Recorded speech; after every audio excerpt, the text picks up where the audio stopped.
Idaho Juvenile Rule 6, Admit-Deny Hearing, Nature of Proceeding, Notice, Explanation of Rights, Plea, Setting of Evidentiary Hearing, J.C.A. Juvenile Corrections Act. The admit-deny hearing on a petition filed under the J.C.A., other than detention hearings, shall be designated as the admit-deny hearing, and is in the nature of an arraignment in an adult criminal proceeding. At this hearing, the court shall also determine the confidentiality status of juvenile case records and proceedings pursuant to Rule 52 IJR and Rule 32 D7 ICAR.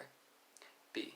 The admit-deny hearing may be held before the scheduled date set forth in the summons or notice of hearing upon written waiver or oral waiver on the record by all parties of the right to notice of the hearing. Whenever practicable and without violation of the juvenile's right to due process of law, the court should combine the admit-deny hearing with the initial detention hearing in the interest of judicial economy. The court may review and reconsider the detention status of the juvenile at the admit-deny hearing. C. The admit-deny hearing in its entirety shall be placed upon the record. At the hearing, the general public shall be admitted only after the court makes a determination under paragraph A above.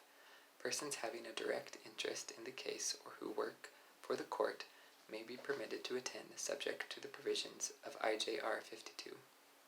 The juvenile may waive the exclusion of any person not otherwise entitled to be present in court. The presence of the juvenile is required at the hearing, unless the juvenile is represented by counsel in attendance throughout the hearing and good cause is shown that the juvenile's absence is in the best interest of the juvenile. D. Each party shall be given a copy of the petition at or before the admit-deny hearing. At the hearing, the court shall inform the juvenile and the juvenile's parent or parents, guardian, or custodian, 1. Of their right to further time unless waived if service was not accomplished as provided in IJR 5. Of the nature and elements of each allegation contained in the petition. 3. Of the right to retain counsel pursuant to these rules, or if indigent, to have counsel appointed by the court. 4. Of the right to a reasonable time to consult with counsel before entering a plea. 5. Of the potential consequences to admission of the alleged offense. 6. Of the juvenile's right against self-incrimination. And 7. Of the state's burden to prove the allegations of the petition beyond a reasonable doubt at the evidentiary hearing before the court. E. After advising the juvenile in the manner set forth in paragraph D and ascertaining that all necessary parties are present, the court shall call upon the juvenile to admit or deny the allegations. 1. A juvenile may tender a denial or admission of the alleged offense in the absence of the juvenile's parents, guardian, or custodian. If the juvenile declines to plead, the court shall enter a denial. 2. The juvenile, or counsel on behalf of the juvenile, may enter a written admission on any charge which would be a misdemeanor if committed by an adult, provided the written admission and a properly documented waiver of rights in conformance with paragraph F are signed and acknowledged by the juvenile and the parent or parents, guardian, or custodian. A denial of any charge may be entered in the absence of the juvenile or the parent's guardian or custodian. F. The court may accept an admission upon finding 1. That the right to counsel has been knowingly waived if the juvenile is not represented by counsel. 2. That the admission is knowingly and voluntarily made. 3. That the juvenile and parents, guardian, or custodian have been advised of and knowingly waived the juvenile's right against compulsory self-incrimination,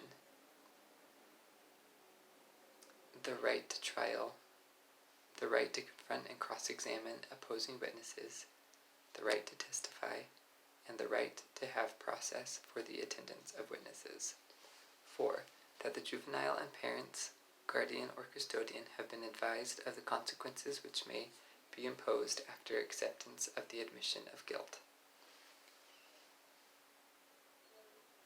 5. That there is a factual basis for the plea, or the plea is being entered without factual basis to take advantage of a plea bargain. And 6. Where applicable, the provisions of paragraph I have been met. G. The juvenile may be allowed to tender an admission to a lesser included offense, or an offense of a lesser degree, or a different offense which the court may enter after amending the petition.